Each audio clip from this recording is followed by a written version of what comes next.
Hi again, everybody. My name is Chuck Guglielmo, and welcome to another edition of Around the Town with Chuck, a weekly interview show where we talk with interesting people. And today, I have the city manager of Conneaut, James Hockaday. I guess that would classify as an interesting person. I was going to say, your interesting guest must have backed out and I'm filling in. So I would think if you're managing the city, you're not only an interesting person, but you're a very important person. I guess I've been called worse than interesting. So Jim, let's start with, I don't know you, and maybe some of our viewers probably don't know you. So give us a little background in yourself and how you landed in Conneaut. Okay. I'll give you the 30-second Reader's Digest version. I grew up in, I say Columbus, but not really Columbus, up in Delaware County, just north of, off of Home Road, which is north of Shawnee Hills and Dublin and so on and so forth. It was a very rural area. Went to elementary school at Buckeye Valley, which was the largest land area school district in the state of Ohio for years and years. And then I went to Bishop Watterson High School and graduated from Bishop Watterson in Columbus. Did my undergraduate work in political science and public affairs at Muskingum College. And then I went to Miami University in Oxford, Ohio, and got my master's degree and have many years above my master's as well. I'm actually what's classified as ABD towards a doctorate, which is all about dissertation in political science, with my subfields being public administration and American politics. While I was at Miami University, I worked for, and I was there for 6 years, worked for the Center for Public Management and Regional Affairs. I got to work for about a dozen local communities, Oxford, Ohio, Hamilton, Trenton, Monroe, a whole slew of them. I worked for the city of Zanesville. I was at Muskingum College, so I've had kind of a plethora of experiences with a number of different municipalities. And then I kind of had an opportunity to decide whether I wanted to go as a department head, as a career, kind of civil servant, or if I wanted to go into general administration. And I took a position as village administrator in Geneva on the Lake, and that landed me in Ashtabula County. So I started with Geneva on the Lake in 2009, and I was there for 5.5 years. And in that time, I met my now wife, Laura Jones, and we have 2 boys, Christian and Hobson. And after 5.5 years at the village of Geneva on the Lake, I took the position here as city manager of Conneaut. Well, we're glad to have you here in Conneaut. A lot of things to talk to you about in a short period, so probably we'll have to have you back on. I'm almost sure of that. I'm always happy to reappear. Maybe you won't. We'll see. Hopefully you will be. But let's start with the big topic that everybody's been talking about, of course, the trash hauling system. And obviously you are very much for it, as is 6 out of the 7 council members. I believe it was a 6-1 vote. Tell us why you're for it. Give us, convince those that are not why you're for it. Well, I would say this is, one, it's not my job to, yes, you do end up advocating, but it's not my job to necessarily advocate a policy. My job is to solve problems and present the best options to both the community and council. I would also classify this as probably not even top 10 as an issue for the city. It is of importance, right, but it isn't of the greatest importance. It is something that we need to look at as a community as we move forward. But I wouldn't say this is the most. This was not even on our prioritization list for our council retreat. Didn't even make the board. So I think a lot of people have imbued that it's the one thing that we talk. It's the one thing they may be talking about, but it's certainly, not the biggest thing. We have much bigger fish to fry, so to speak, than that, and bigger issues confronting our community. That being said, that's not to say it's totally unimportant either. This is, of course, important. So the question becomes, how are we going to handle this moving forward? We have very limited options in terms of haulers today. We don't have what you would call generalized competition in the market, and what is the barrier to that? So if I were to ask you, tell me about the 3 options that you have today, what could you tell me? What could I tell you? Yes. I mean, tell me about how their businesses are set up, how they interface. I could only tell you about the one I have, and I have Waste Management. Okay. So that's the one I have. Okay. And so what we need to look at is okay, is there any competition being pushed in the market right now? And the answer is no. There is no competition. You can see from a pricing perspective, there's no competition.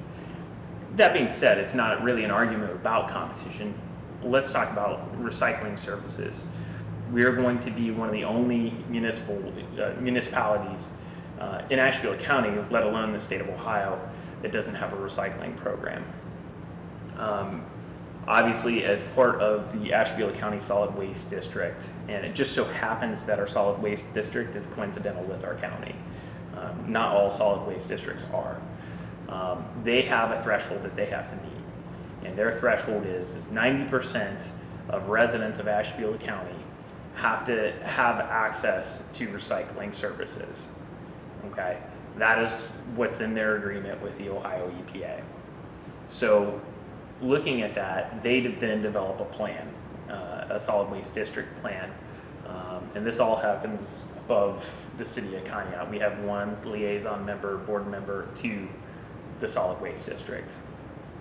The issue is how do we get that? And number of different opportunities are out there. So we could do the drop-off recycling.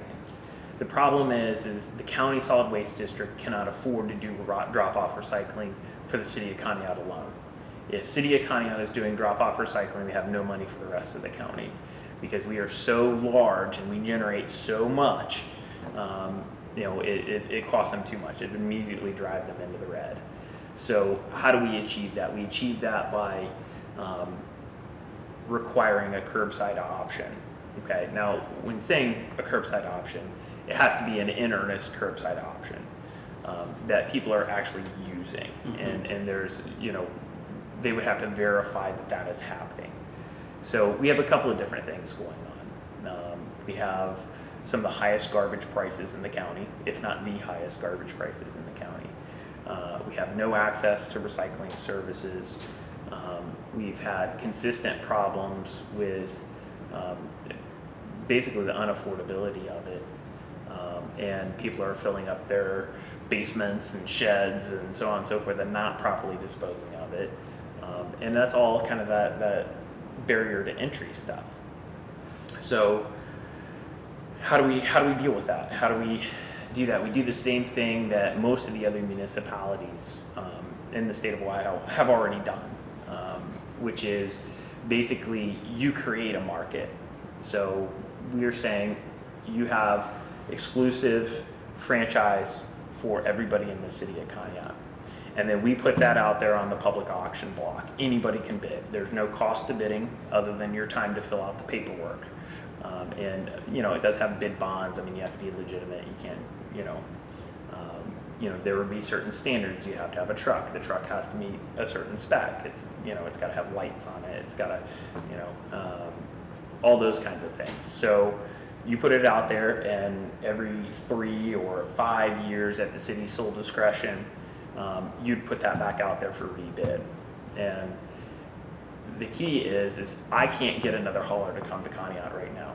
I mean, if I talk to even one of the bidders, which would be Penn, Ohio is not going to start a residential service in Conneaut. One, Conneaut's huge. Conneaut's very spread out. It's very difficult if you're coming out for 5 accounts. I don't know how you would ever make money doing it. So the only way to display it as something profitable would be to put it out there and say, we as a group are going to bid this. What can you do as a group price? Now you have those businesses look at it and say, oh, okay, well, if I'm doing all 4,500 accounts, I can do it at this price. And I know I'm going to have those 4,500 accounts. So it's based on that surety of I'm going to have those accounts, and therefore I can build my pricing accordingly, and everybody gets a better price at that point. So it creates a competition. In exchange for part of that, you say, Okay, well, yeah, you get that, but you're also going to have to provide curbside service for all our residents at no additional charge. It will be included in that pricing. So what we see is we had a couple bidders, and we had 5 plan holders, including CNC. CNC did not attend the bid meeting, the mandatory bid meeting, nor did they furnish an actual price for anyone to evaluate. But they did. We did have 2 active bidders. We had Penn Ohio Waste Management provided some pretty good pricing in terms of what it would look like at those predetermined service levels. And service levels being how many cans of garbage you go a week. There are different size families, there are different needs out there. So, you try and build something in there that would catch all those categories of need. Does Penn Ohio serve the entire county? Do they serve the entire county? Or do they work the county as well? Like Waste Management does? Oh, Penn Ohio is holding, I think, a couple municipal contracts right now. Waste Management holds a couple municipal contracts. Okay. Penn Ohio's been around forever. Largely, they're a broker. Sometimes they sub their actual hauling through Not very familiar Universal. with them. Okay. Mm-hmm. Yeah, they're from Asheville City. Asheville City itself was an actual plan holder on this. The biggest X factor on this one is Conneaut's never done this before. So what everybody doesn't know is how much garbage is Conneaut going to generate. We have no history to show that, because if in the next bid process we'd be able to say we had this many customers, it generated this much tonnage, there was this much consumption of recycling, and they would be able to zero in exactly what that cost would be community-wide for the next 3 years. Mm-hmm. So I think you see a little more conservative bet this time around. That was a little bit of my concern on the numbers, was how conservative are they going to be to the unknown factor. And I thought both Penn Ohio and Waste Management turned in very competitive numbers, not knowing what's really at the end of the rainbow. Sure. Saying, well, we're going to implement this and we're going to have XYZ costs associated with it, and it's a 3-year contract, and they don't get to change their pricing for 3 years. So if you're wrong, you could be really wrong. So, it's a little bit of a gamble, but as you get over the hump on that first contract and say you rebid and you put it back out there, it may not be Waste Management anymore. It may be Ohio Valley Waste, which they looked very strongly at this. They participated very heavily in the bid meetings, but we would be their northernmost spur. They operate down by Youngstown, and not everything like Penn Ohio. I mean, Waste Management isn't a monolith. The recycling option Penn Ohio was using is a brand new MRF down in Warren, Ohio, and that's where they were going to send all their recyclables. So there is competition in that market out there. We just need to get off the concept that competition in market is constrained to the city of Conneaut alone. Mm-hmm. There's an entire globe. We're in one state, we're in one county, and we're in one municipality inside that county. So, there's still competition out there. And so you see an outside vendor like CNC say, well, I want the option. You did have the option for choice. You could have bid this. It would have made your business, so to speak, if you would have stepped out on the line and competed. And we have the option to look at necessarily not the lowest price, but the best price for the best vendor that's going to offer us the best service. So it's lowest and best, is always that way. So, the whole kind of concept of competition. Now, okay, let's say we end up not doing this. Okay, we're right back to square one. How are we going to provide curbside recycling to our residents to get the county solid waste district in compliance? And why aren't we recycling as a community? There was an interesting survey of 7th graders in Asheville County, and 80% of 7th graders said we should be recycling. I agree with those 7th graders. You don't have to, you don't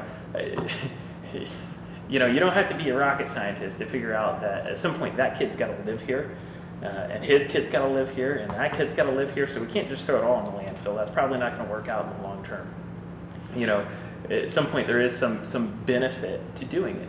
There are other benefits. We can go on, putting one truck on a road, per day, one garbage truck, 30,000 pound garbage truck on a residential street does a damage of, 1,000 cars going down the street. So if we have a garbage truck going down the street every day of the week, I mean, we're just destroying our roads, and raising and elevating our costs at another place that's unaffordable. So, it's really, it's not an advocacy position. I mean, This isn't, there's an opportunity for competition. We created that opportunity for competition. The small guys, I met with them both multiple times on multiple occasions. I actually read the bid to them at one point, so they understood what was going to be required in the process. And I said, it doesn't even stop you guys from being partners. It doesn't stop you guys from putting in an amalgamized bid. There was no prohibition here. We actually even offered to do the billing, which is kind of a non-traditional thing, because if they're smaller shops, the smaller shops wouldn't maybe necessarily have the heft to do the billing in-house. Like Waste Management can do the billing in-house, and they can do it as cost effectively as we can. So that's kind of a wash, and I'd rather them deal with it than us. But in order to preserve the integrity, that everybody be on the same footing, we said, okay, we're not going to do the roller cart trash cans, which you've seen, Village of Jefferson do, which you've seen Geneva do, because if you had to furnish roller carts for every account in Conneaut, it would be millions of dollars. Well, there's only a couple of companies that can do that. So we said, no, the resident provides their own trash can. There's an option to rent one from Waste Management if you really, really want a green one. But we offered to do the billing. We did everything in order for these small companies to step up to the plate and say, yes, we can do this, and yes, we can compete, and they would be able to compete. I thought Penn, Ohio competed very admirably. They were only, $1 or $2 on most accounts off from what Waste Management was able to put up there, which I thought was pretty good. But Penn, Ohio has no accounts currently in Conneaut, so their risk factor about how much work is there, exactly. Whereas Waste Management already holds over 50% of the accounts in Conneaut. They have a very good concept of what's going to come out of Conneaut, so they already have some knowledge of the local market here that gives them a little bit of an advantage, and I think you saw that in their bid numbers, that they know exactly what's coming out there. Jim, it's my understanding today, August 8th, City Council will make a decision whether to put this on the November ballot, or is that incorrect? That's incorrect, and I know that was in the newspaper, and I don't know where they got it from, but they certainly didn't get it from any of us. When a petition is filed, the city's role is completely ministerial. We perform no function in it. So basically, they're required to get a certified and official copy of the ordinance for us, which they did. They went out and they collected signatures, which they did, and then they brought them back here and turned them in. Okay. The rule in the state of Ohio is that the petition on the physical petition, not attached to it, not stapled to it, not handed in afterwards, whatever the case may be, you have to have the full text and title of the ordinance that you want on the ballot. And these did not. And they did not. He's claiming at some point they were attached prior to, and he disassembled them before he handed them to John Williams, who, it says the auditor. John is our finance director, so it kind of fell to John Williams to do that. But they were never handed to John assembled. They were disassembled, and Mr. Fagan actually filed an affidavit with us stating that. So they were disassembled, handed to him. So the petition just says ordinance 11015, I think, which is the ordinance number, if that's correct. And then it has the signatures. Here's the complication it creates. Where does the ballot language come from? I mean, it should come from the text of the title of the ordinance. Are you in favor of repealing or retaining X? Well, it's not our job to generate that ballot language at this point. And the Board of Elections said, well, you have to pass an ordinance to generate ballot language. We're like, no, we don't. That's what the petition is for, and the petition is supposed to have it on there, so you guys decide what it's going to be. It's not even appropriate for the city, who's an interested party in this, for us to design the ballot language for this. I mean, that's not really the way it's supposed to work. I mean, it should be a standalone issue for them.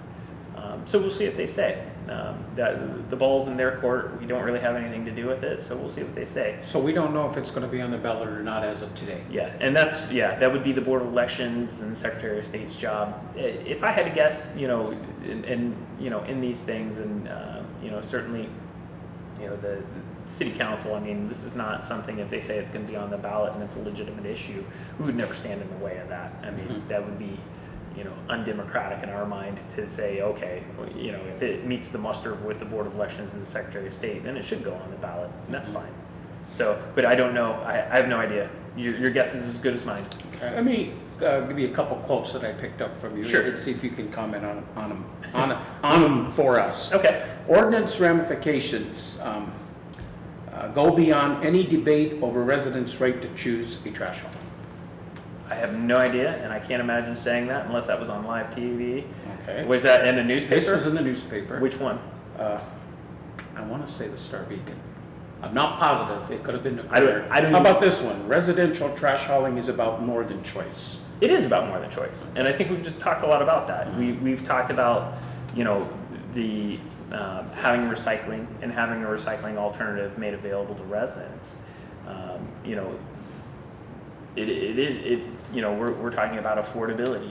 We're talking about having access for all our residents to both trash services, which not everybody has access to trash services right now, and everybody having access to recycling services.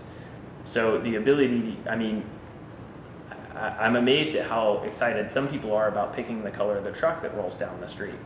I quite frankly don't care what color truck it is. It could be, it could be any color, and that's and that's we're paying for a service, and paying for that service to make sure everybody has that service is the most important thing. And that it's affordable and effective, and long term it's going to be affordable and effective for our community. But if you have senior citizens on fixed incomes paying $25, $27 a month for basic trash service, I think that's outrageous. It should be $15 at most. Mm-hmm. We're talking the most expensive trash account that's out there, and this is 4 60-gallon or 40-gallon cans, 160 gallons of trash every week, and then bi-weekly unlimited recycling. And you can throw away a couch every month, and you get a citywide cleanup once a year for what, $18? So where's the rest of the money going? Right. And why aren't the other guys competing for your dollars? So the way we do this is we create this market, they compete for your dollars, and you're letting the market decide. You can compete for your dollars for this. But we as a community feel that it's important that not everything we throw away goes to landfill. We also think we as a community believe that garbage should be affordable enough that every resident can afford it and can afford recycling. And I think that's an important aspect than just what color the truck is. Right. Let's say waste management is what we're going to have. I believe you said the start date would be October 1st. Well, if everything stays as it is. Yes, if everything were to stay as it is, Without it going then on yes. a ballot. Yes. Okay, and now let me ask you this, because I have waste management, Mhm. and I've already paid for the entire year. Uh-huh. So what happens come October 1st? Okay. Come October 1st, if you've already paid for the entire I year, paid all the way up through March of 2017. they would credit your account in the amount that you've already paid. So I don't know what you're paying now.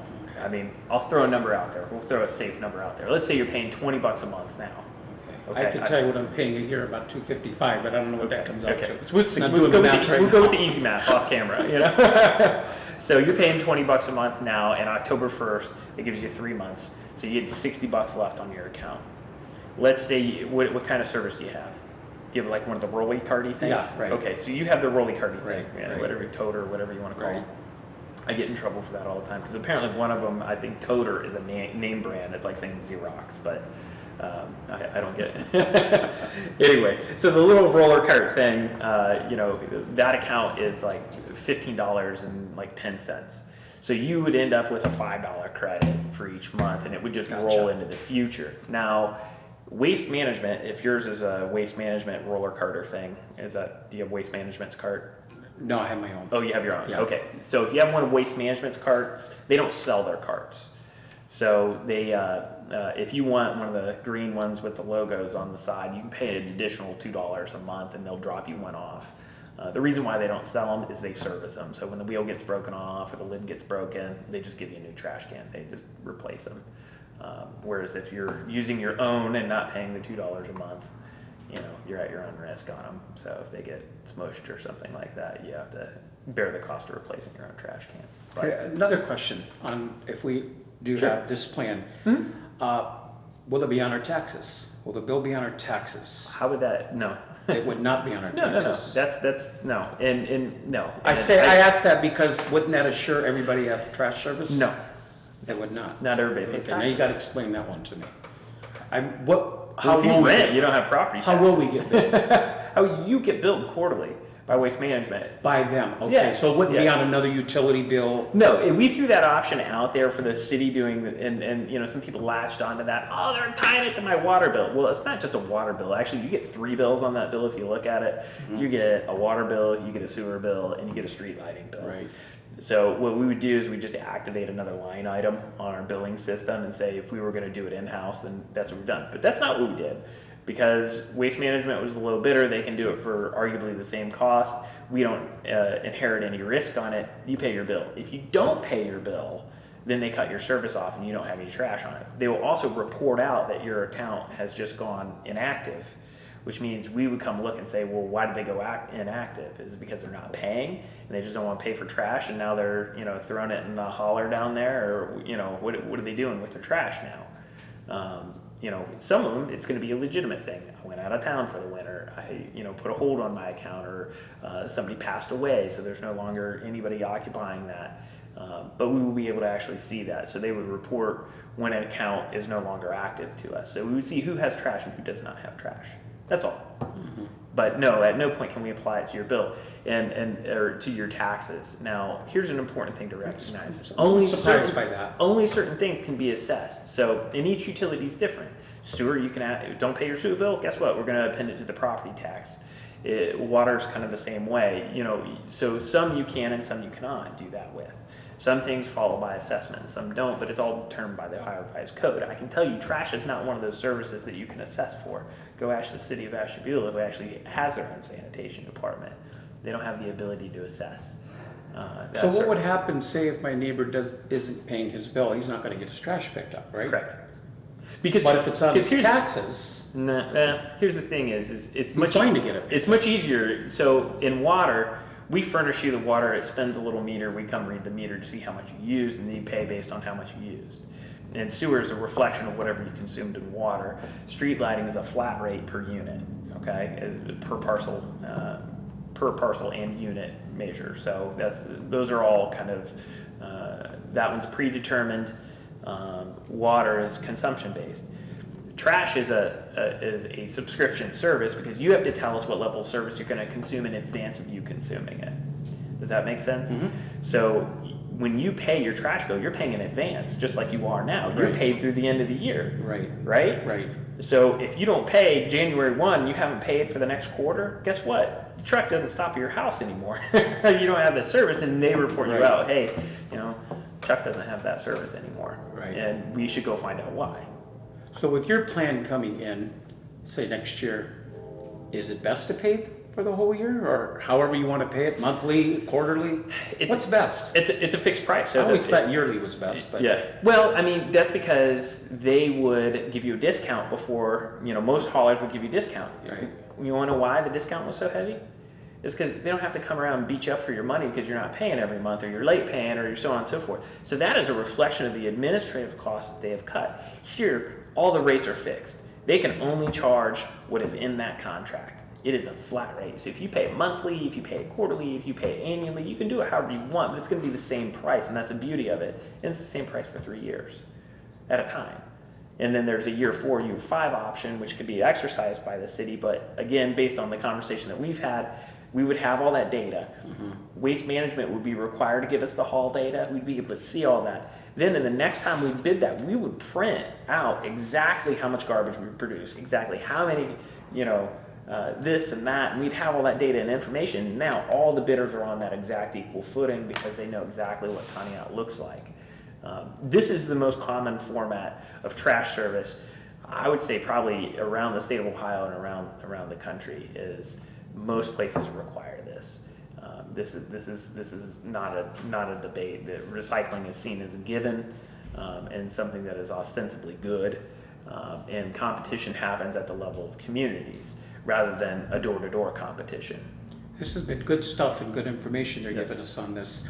Cindy, do we have time to move on to another topic, like 5-10 minutes or so? Yes, that's fine. Okay, I have a lot of topics, that's why you got to come back. I'll get a little bit, first talk about Mallet Park here for a minute. Of course, Conneaut Township Park is probably one of the best, cleanest parks in all of northeastern Ohio, and we know that Mallet Park has struggled, and you said it didn't happen overnight. Yeah. What did give us a little feel for Mallet Park? Okay.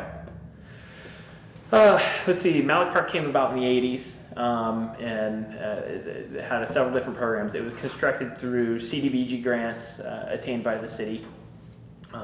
It was largely a wetland, and therefore had to be mitigated as a wetland in order to have the little exercise path and all that kind of stuff. And that was all put in, the majority of that was put in 1995, 1996. So here we are 20 years out on a lot of that original construction of the ball field, the concession stands, the little building, the little garage outbuilding, all the main infrastructure is about 20 years old at this point, including parking lot, walking trail, little fitness equipment around the park. And,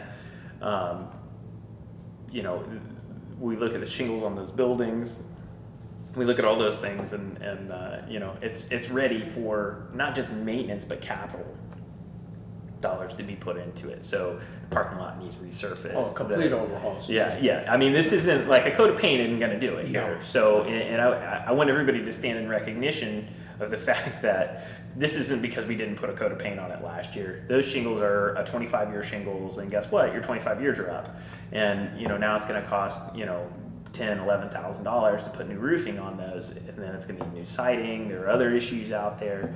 But $10,000. That's right. Yeah. So here's, and I just want everybody to recognize that the asphalt alone is about $25,000 just around the little loop, that little walking trail. Exercise trail. Yes. Yeah. So what we're trying to say is we'll put the roof on it if we can get a grant to cover just the cost of the asphalt, and we'll use our paving crews in house to actually apply the asphalt. So we'll find out in October whether we attain that grant or not.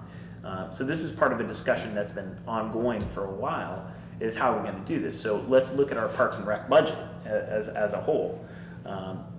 The Parks budget as a whole is probably sub $20,000. Okay, that includes all your mowing, all your weed eating, all your labor, equipment, materials, so on and so forth. And that's for Lakeview, Liberty Street, for Dean Avenue, Haywood, Malik. And then we also have the cemetery sitting on the other side, and we have about $14,000 in money to pay for all the labor, equipment, materials, so on and so forth. And there's no way that math adds up. When you stop and think about it, we don't realize we have all that stuff either. Yes, all those and parks. And what has happened is that has, at one point there was a Parks and Rec division with the cemeteries, and they were a separate division. They were consolidated into Public Works. I want to say probably 10 or 15 years ago. I'm guessing on the exact date there. Sure. And since then, the number of employees in that department has fallen from 21 to 11. So you have 11 guys, including, so you have a clerk, you have a mechanic, you have a public works director, which leaves you 8 laborers, and your 1 cemetery sexton to maintain all your roads, to maintain all your stormwater, to maintain all your sidewalks, to maintain all the gravel roads down south, all the ditches, all the cemeteries, and all the parks. So from a labor perspective, you have the same group of people that is now diminished by almost 50%, trying to maintain just as much or more asset today than ever before. So, where's it come from?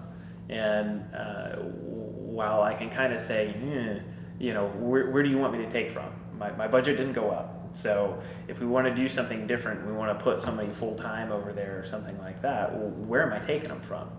And I'll happily take them from somewhere, but you guys have to tell me what we're not doing anymore, because something's got to fall off the other end in order for me to move something over there. I can't generate more money for that.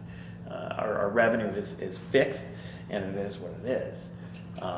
So that's going to be the challenge, is how do we do that? My point is and we've had a lot of this discussion has come kind of at the center with Rod Raker, and Rod saying, I want somebody over there full time. And I think that's a little bit, it's a little bit pie in the sky, because we don't have the ability to do that. My suggestion is how about we streamline some of this stuff? Let's streamline these flower beds so we're not trying to maintain them ourselves. all the flower beds, all the plantings out there have come from the tree commission and a group of volunteers like Rod Raker, and there's some others, and there's some individual kind of like donated flower beds, and it's all nice, and I ostensibly a good thing. However, the volunteers that were maintaining the flower beds and stuff like that just aren't there anymore. So what they're saying is, well, now you should be in there with your public works guys, and instead of dealing with stormwater issues or ditching out south or getting, the dust control put down, you should be in the park weeding flower beds. And I don't know. I mean, that needs to be part of a larger debate. We had a public works committee group, and essentially we left it with Rod Raker that we need to put a pen in the paper right now on creating more beds to maintain, because we aren't maintaining the ones we have.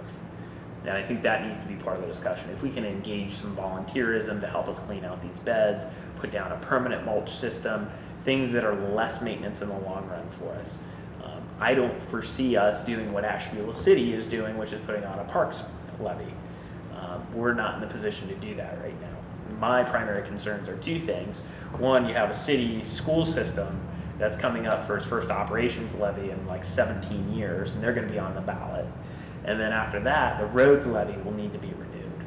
So I find both of those things to be, unfortunately, higher priorities in the grand scheme of things than having additional monies for the parks or the cemeteries. Well, absolutely. So I couldn't agree more with that. So I don't know. You're stuck betwixt and between. So I think we need to have that earnest discussion of what we want from our parks and what we want from our cemeteries, and the level of services not only do we want, but are we willing to pay for? And that is we've yet to have that debate. When and if that comes about? Well, that debate is going to come about, because we're going to come up on a comprehensive planning session for the city. We did, haven't gotten the formal award letter, but I'm pretty 99% certain we're going to get it. And when we go through that comprehensive planning session, that's one of the things we're going to look at is, okay, what do we want? How much are we willing to pay for? How is it going to be sustainably financed through the city, knowing that our revenues can go up and down and are cyclical with the economy? So what is sustainable and what's not sustainable? And when we build things that maybe we don't build them like they did in 1995, that were difficult to maintain. And I'm not bashing anybody there. I mean, nobody could have foreseen, 2008, 2009. I mean, that was a tremendous blow to the city. In fact, our revenues just now hit what we were at in like 2001. So if you think about it that way, if the economy would have accrued at a pace of 1 or even 2% of growth for that decade, I mean, our budget would be almost 30% higher than it is now. But the fact of the matter is it didn't. It actually declined. We are just now back level with 2001. So that's a shocking thing to think of in terms of our revenue statement and the level of services we can then provide based on that. Right. In closing, could Malik Park also be the home of a dog park? Would you put a dog park in there? It's about $1,000 expense, right? Well, no, they gave a couple different numbers in that meeting, and that was a third party that approached us. So we didn't go out looking for the dog park. The dog park came looking for us. So we wanted to have them to have the opportunity to speak. Do I think it's necessarily Do you favor a dog park? Again, it goes back to, if we can afford to have an amenity and it's sustainable, I'm okay with it, but I need to see that demonstration of sustainability first. This was obviously an entree conversation where it was, at 100,000 feet. This had no details or specifics or anything like that. And they were approaching the city of Conneaut saying, hey, we're dog owners, we're dog lovers, and we have a park over in Ashtabula City, but we represent the entire county. Would the city of Conneaut consider any of its parks, not necessarily just Malik Park, any of its park having a dog park location for your residents? I think it's worth having the conversation, as I think it's always worth having the conversation. Obviously, there's some interested people in it. I was at Malik Park this morning and I saw 2 or 3 people with dogs out there already. So I don't know, but then we have to balance it. What's more important is the having the trees and the flowers and all that kind of stuff more important, is the dog park aspect more important. We have to weigh all those things out. I don't intend to make any snap decisions about anything, and I know council doesn't do that either. We consider things for a long period of time before we get to them. I mean, it's kind of like the trash thing. We've been doing that for well over a year now. There was 8 months of deliberation before it even went out for bid. So, Well, thank you very much, Yep. James, and we'll have to get you back on the Okay. show. yep. That's James Hockaday, City Manager of Conneaut, our guest today on Around the Town with Chuck. Next week, we'll be back with a 2-part special on Conneaut High School Spartan football. Have a good night.